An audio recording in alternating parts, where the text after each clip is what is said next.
이스라엘 백성에게 블레셋이라는 거대한 대적이 나타났습니다. 근데 사실은 이 전쟁을 보면 어디서부터 시작된 것입니까?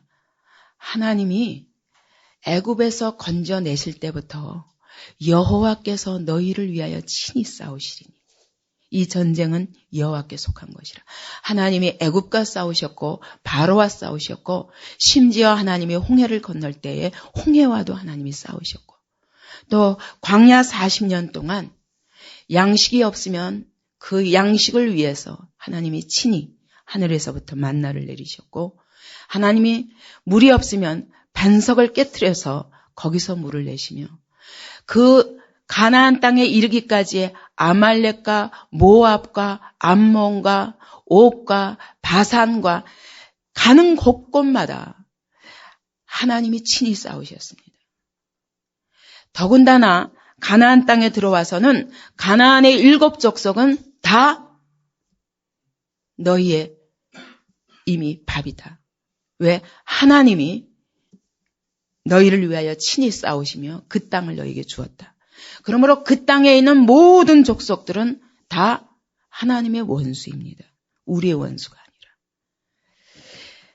그렇기 때문에 그리스도인은 처음부터 끝까지가 전쟁입니다.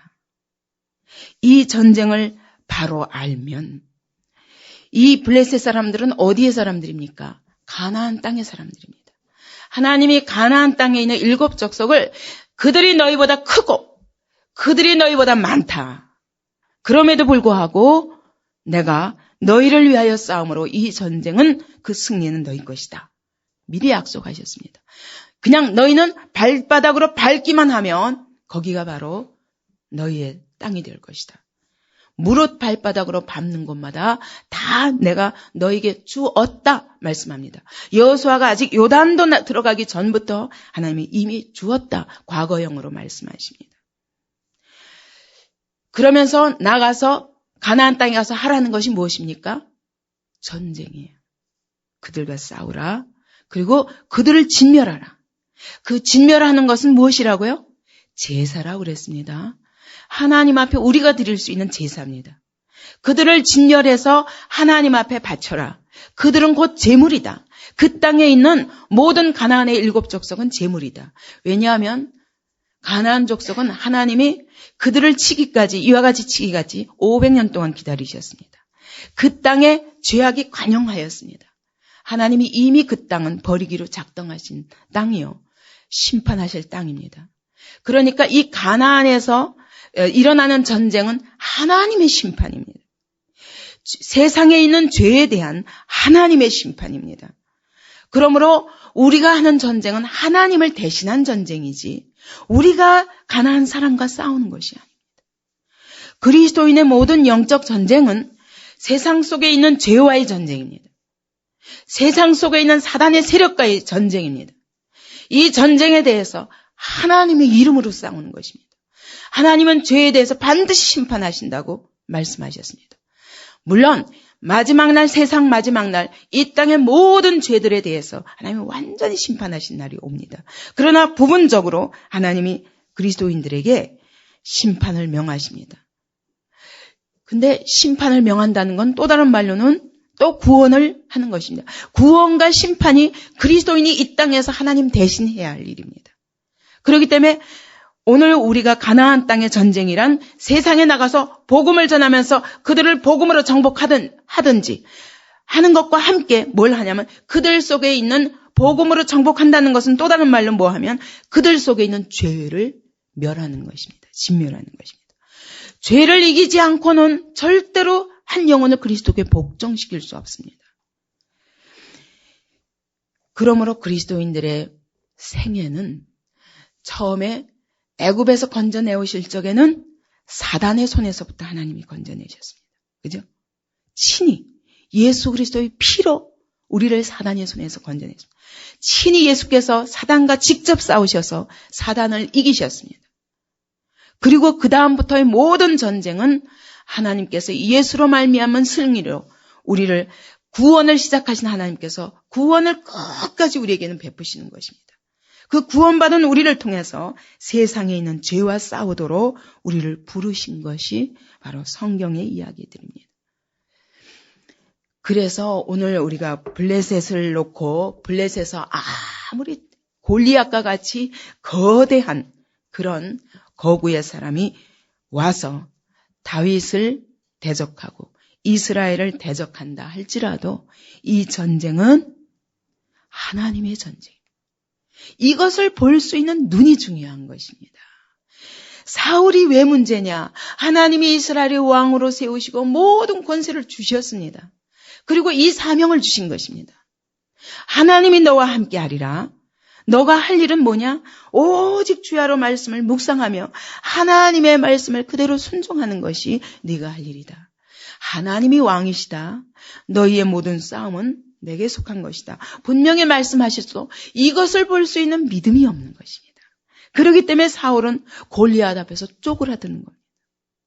오늘 그리스도인들도 마찬가지입니다. 세상이 아무리 크고 세상에 아무리 거대한 힘을 가진 그런 골리앗과 같은 존재들이 나타난다 할지라도 이것을 믿음으로 바라보면 그는 할례 없는 백성입니다. 우리는 할례 있는 백성입니다. 하나님의 약속이 우리에게는 있습니다. 너희가 가나안 땅에 들어가서 가나안 7 족속을 내가 네 손에 붙이리라. 이 전쟁은 여호와께 속한 것이다. 이 약속을 붙들 수 있는 자가 승리하는 것입니다.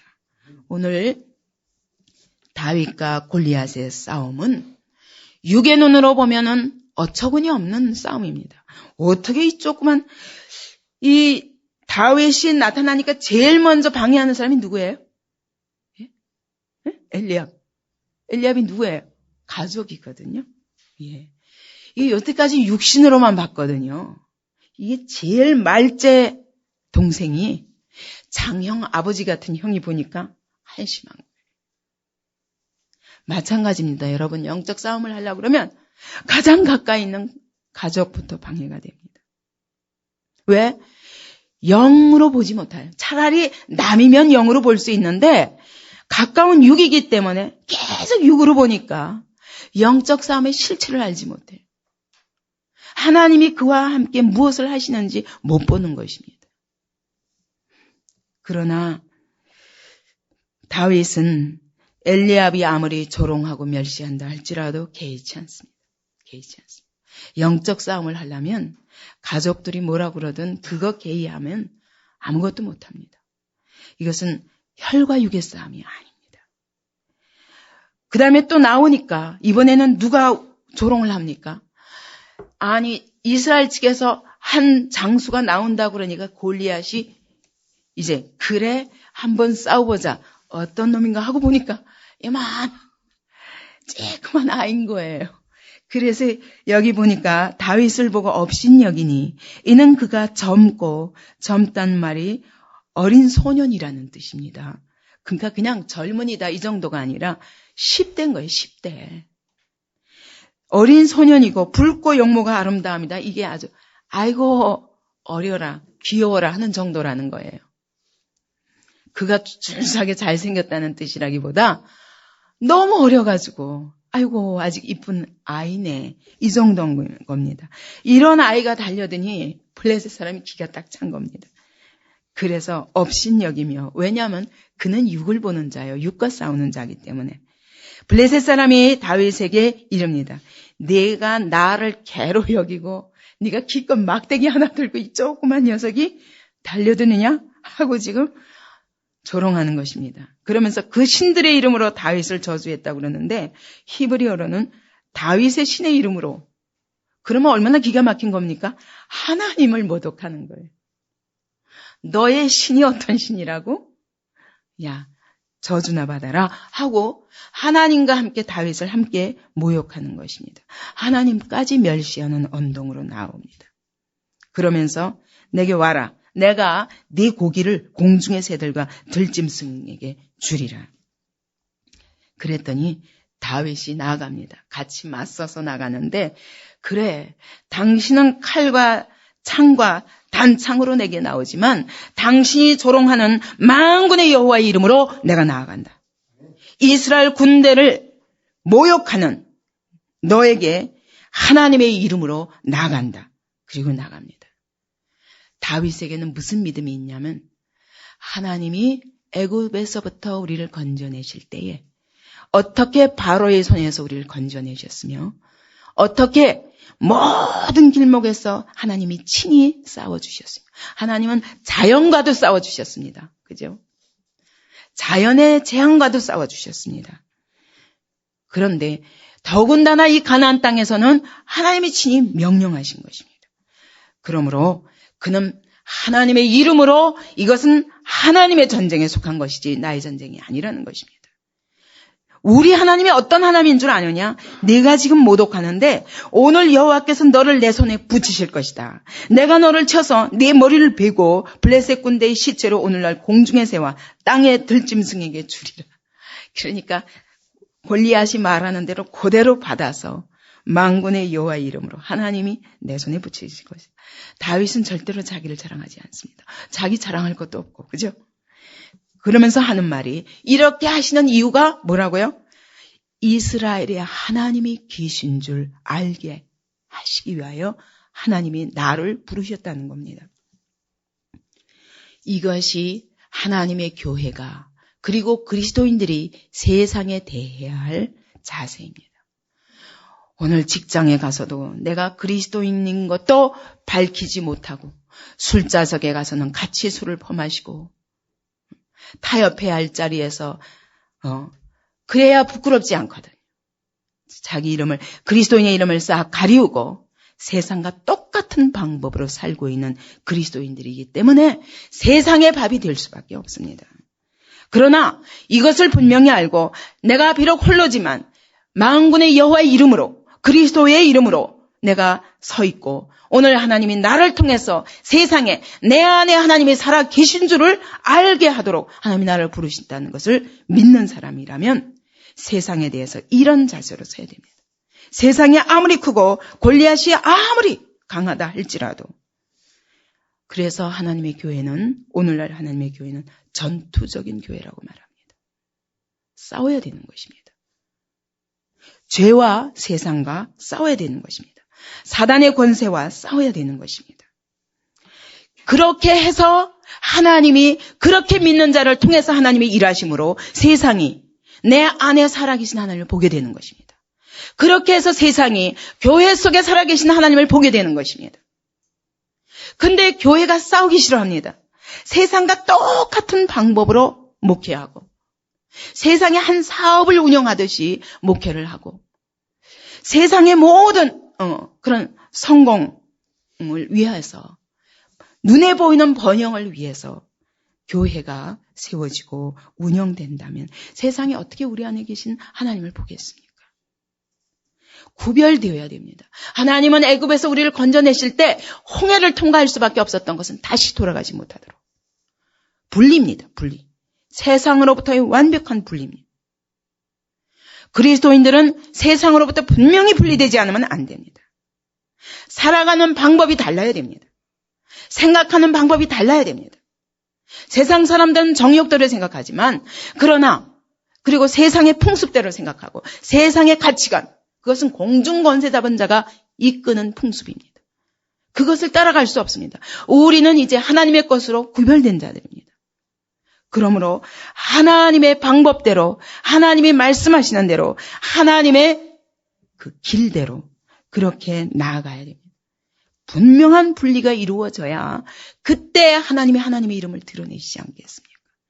우리는 이것을 위하여 부름받은 사람들입니다. 우리는 내 안에 살아계신 하나님을 내가 어느 곳에 있든지 나를 통해서 드러내야 됩니다. 가정에서부터 드러내야 됩니다. 우리의 이웃에서부터 드러내야 됩니다.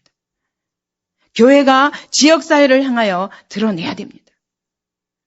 그렇기 때문에 제가 어저께 주차 문제 하나 가지고도 그렇게 여러분에게 한 번 일어난 사건이지만 여러분에게 무섭게 이야기하는 것은 이런 일은 있을 수 없습니다. 작은 일이라도 있을 수 없습니다.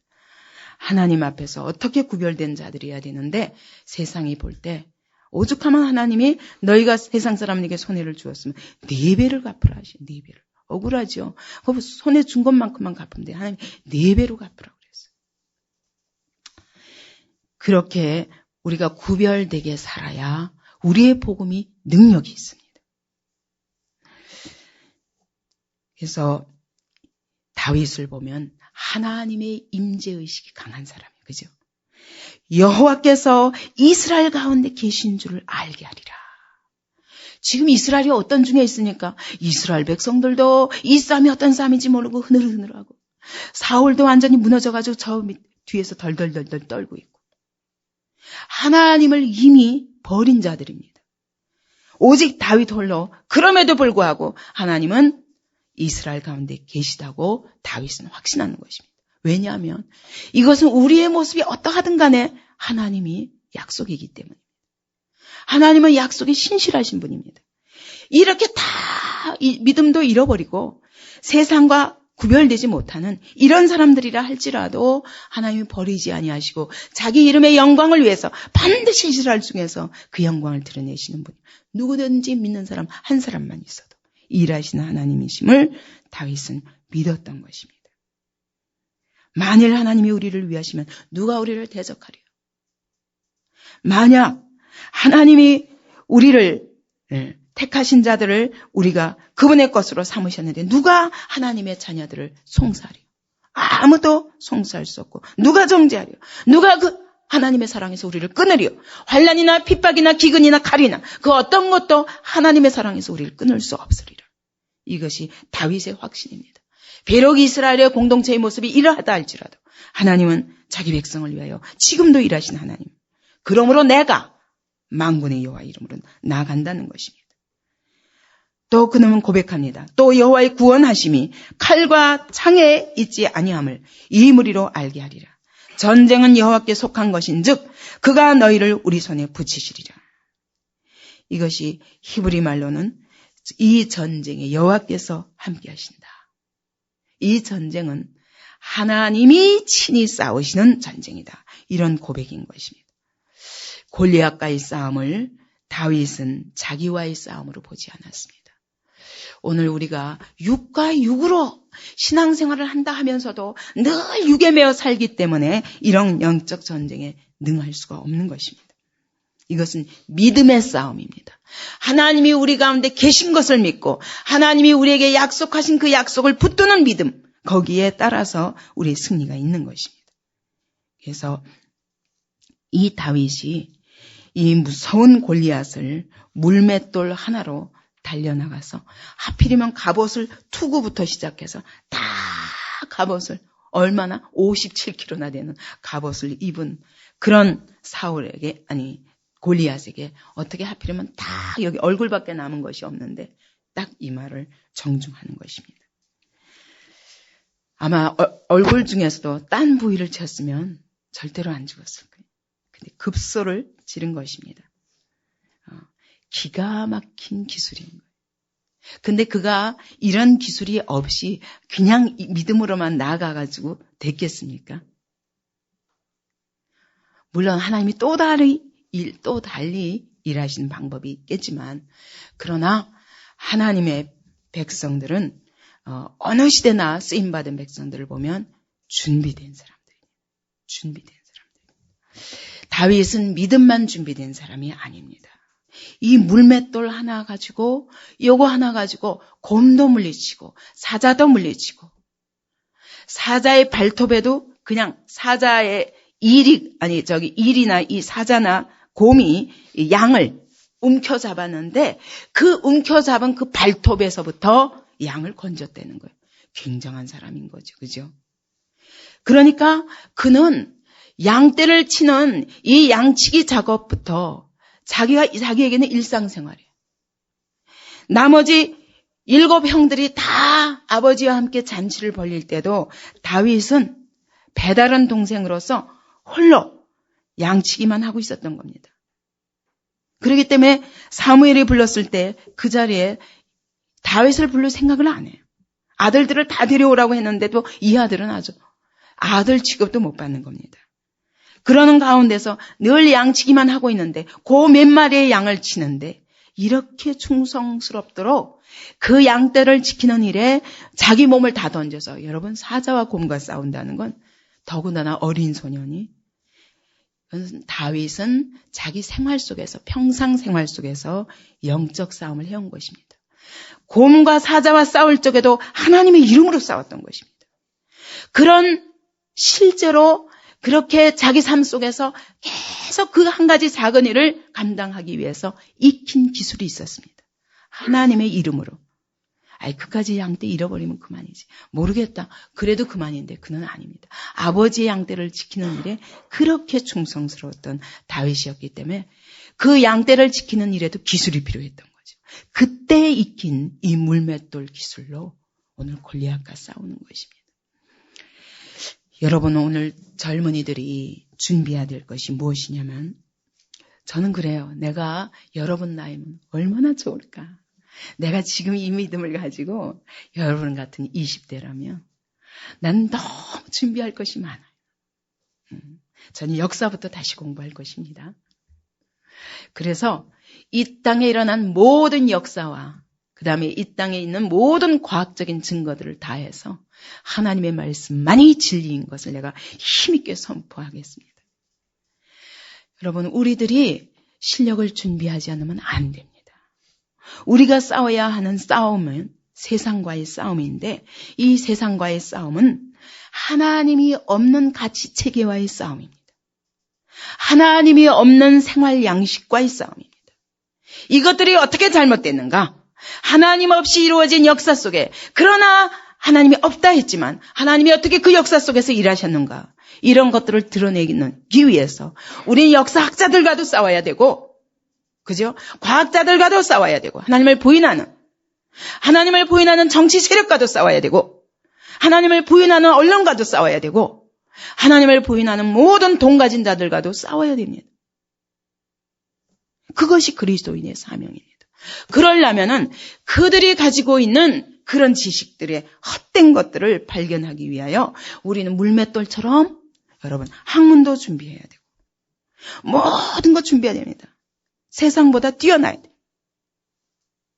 하나님이라는, 하나님의 전쟁이라는 이 목표 때문에 이것을 해야 되는 겁니다. 나 개인의 영광을 위해서 이것을 하는 게 아니라 하나님의 나라와 그 영광을 위해서 이걸 준비해야 되는 거예요.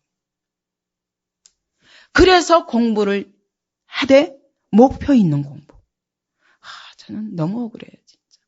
내가 일찍 예수를 알았으면 저 어려서부터 많은 책을 읽으면서 저는 유아기도 없을 만큼 책 속에서 살았습니다.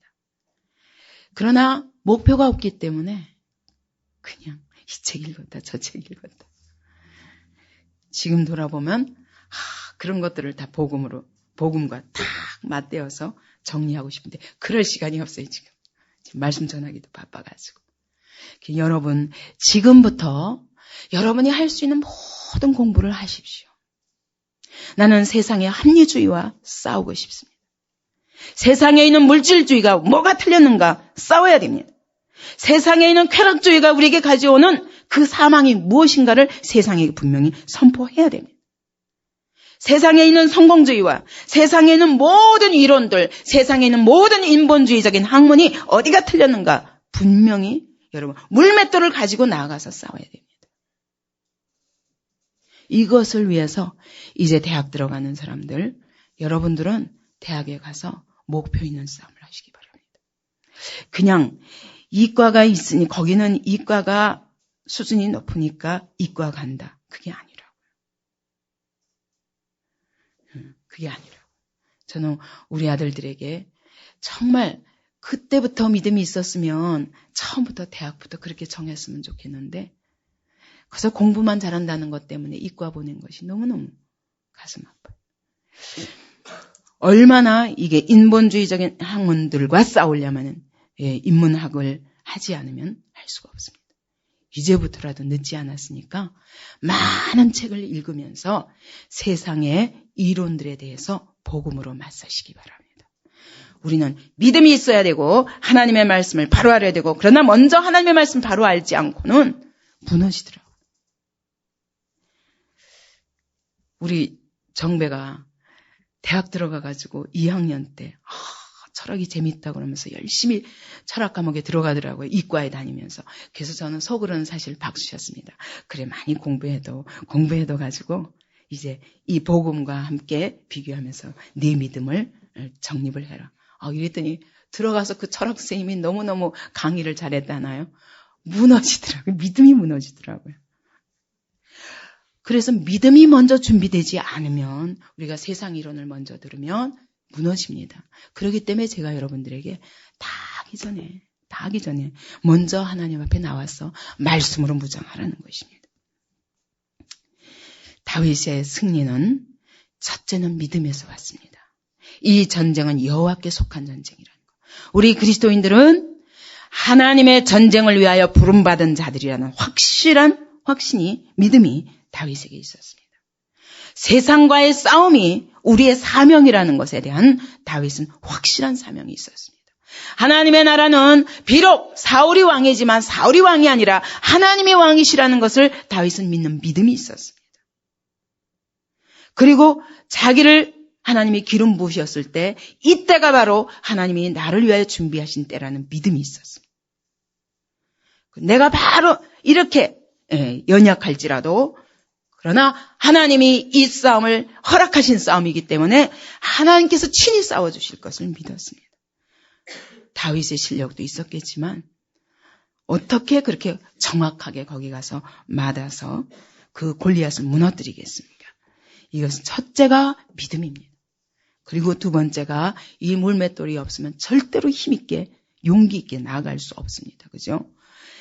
그래서 오랫동안 갈고 닦은 이 물매기술이 다윗의 승리의 또 한 가지의 원인입니다.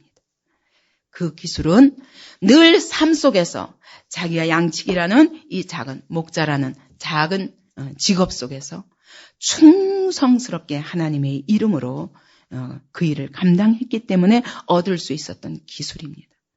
그러므로 여러분 무슨 일을 하든지 이것이 하나님의 영광을 위해서 언젠가 쓰일 것을 바라보고 그리고 열심히 하시기 바랍니다. 그래서 그것이 하나님의 나라를 위해서 쓰일 때까지, 온전하게 쓰일 때까지 여러분이 뭘 준비해야 될까를 알고 하나님이 내게 두신 그 시간 안에서 그 열심히 준비하는 것이 그리스도인의 삶이어야 됩니다. 그리고 이것도 있고 믿음도 있고 실력도 있지만 여러분 세 번째 필요한 것은 희생을 각오하지 않으면 죽으면 죽으리이다. 그죠? 다윗이 죽으면 내가 살 것이라는 것만 믿고 만약 죽을 것이라는 것도 확신하지 않았으면 이렇게 나갈 수 없습니다. 목숨까지 내어거는 그런 모험적인 투쟁으로 나간 것입니다. 여기에 하나님이 일하신 것입니다.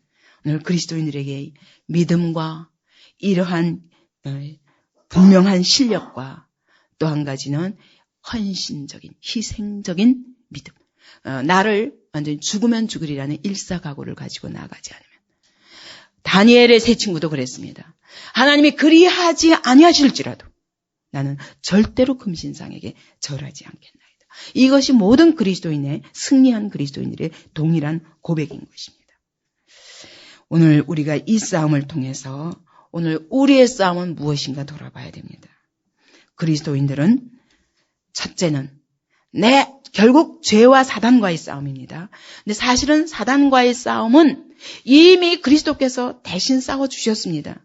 이미 승리했다 그러십니다. 근데 중요한 거는 그리스도인들이 우리의 싸움이 영적 싸움의 정체가 사단과의 전쟁인 것을 모르고 육신으로만 사람과만 싸우려고 그러면 절대로 패배하게 되어 있습니다. 영적 싸움, 우리의 싸움 뒤에 사단의 세력이 있다는 그걸 알지 못하면 우리는 패배하게 되어 있습니다. 왜 많은 그리스도인들이 실패하냐? 믿음의 삶에서 실패하느냐? 영적 싸움을 모르기 때문입니다. 사단의 정체를 모르기 때문입니다. 여러분, 사단의 정체가 있다는 것만 알고 그것을 대적하는 믿음만 있으면 절대로 지지 않습니다. 그런데 이걸 모르기 때문에 사단은 교활하거든요. 아주 교활한 방법으로 우리를 속입니다. 제가 목회하면서 가장 다른 분의 목회에 같이 전도사로 일하면서 가장 가슴 아팠던 것은 사단의 정체를 인정하지 않는 거예요. 너무 괴로웠습니다.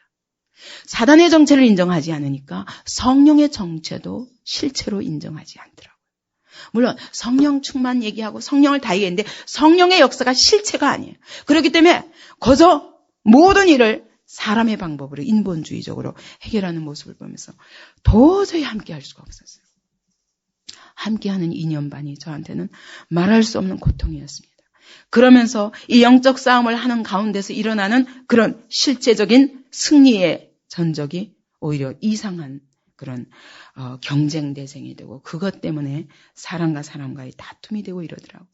이것이 그리스도인들이 사단의 실제를 인정하지 않으면 패배할 수밖에 없습니다. 그래서 에베소서에서 쭉 우리가 어떻게 택함 받은 자인가, 우리 교회가 어떤 것인가 얘기하다가 맨 끝에 6장에서부터 얘기한 게 뭐예요? 정말로 너희는 정말 믿음에 굳게 하여 이 모든 마귀의 계계와 대적하라. 우리의 싸움은 혈과 육에 대한 싸움이 아니다. 이것으로 끝나는 거예요. 교회의 싸움은 이런 영적 싸움입니다. 사단과의 싸움입니다. 그리스도인들의 싸움은 바로 이 악령과 귀신들과의 싸움입니다. 여러분, 악령과 귀신들과의 정체를 인정하지 않으면 성령과 천사도 존재도 인정하지 않는 것입니다. 그러면 오늘 이 땅에 있는 것만 보게 됩니다. 그러면 진짜 하나님의 하신 일을 볼 수가 없습니다.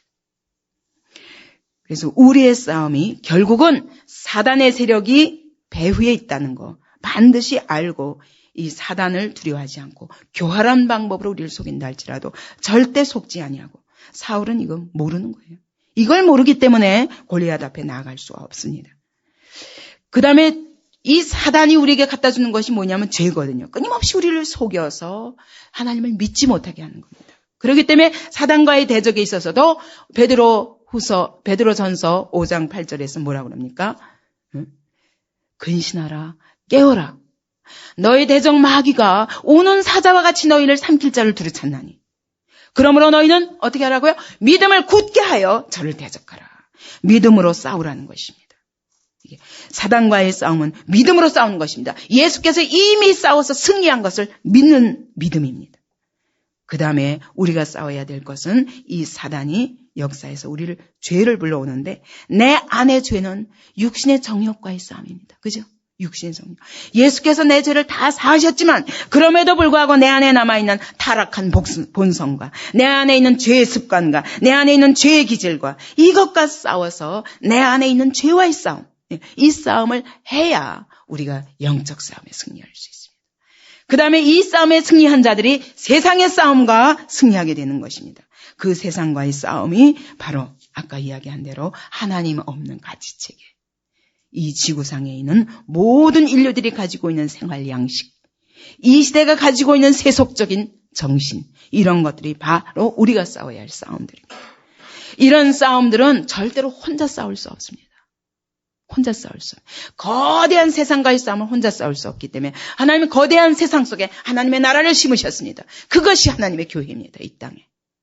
이 하나님의 교회는 세상과 싸워야 됩니다. 이 싸움은 혼자 싸우는 것이 아니라 교회적으로 싸워야 됩니다.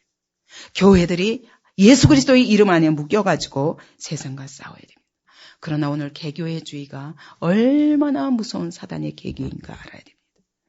교회마다 자기 이기주의에, 집단 이기주의에 빠져서 예수 그리스도의 이름은 상관없고 오직 개교회의 영광, 개개의 목사의 영광, 자기 성취, 이런 것 때문에 우리의 목표를 둔다면 우리는 패배할 수밖에 없습니다. 교회 공동체가 예수 그리스도의 이름으로 하나로 묶여서 성령의 말할 수 없는 역사를 힘입고 나간 것이 무엇입니까? 사도행전의 초대교회입니다. 우리 안디옥 교회는 초대교회 모습을 회복해야 됩니다. 정말 성령이 우리 안에서 역사하심으로, 여러분 초대교회 보세요.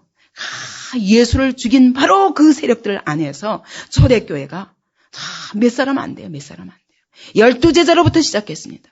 그 12제자도 무서워서 벌벌 떨었지만 성령께서 임하시면서 성령께서 성령의 권능을 주시니까 성령의 권능을 받자 그 적은 소수가 나아가서 전하는데 하루에 3,000명, 5,000명이 회개하면서 그들 안에 있는 죄의 세력이 무너지는 것입니다. 그들 안에 있는 골리앗들이 무너지는 것입니다.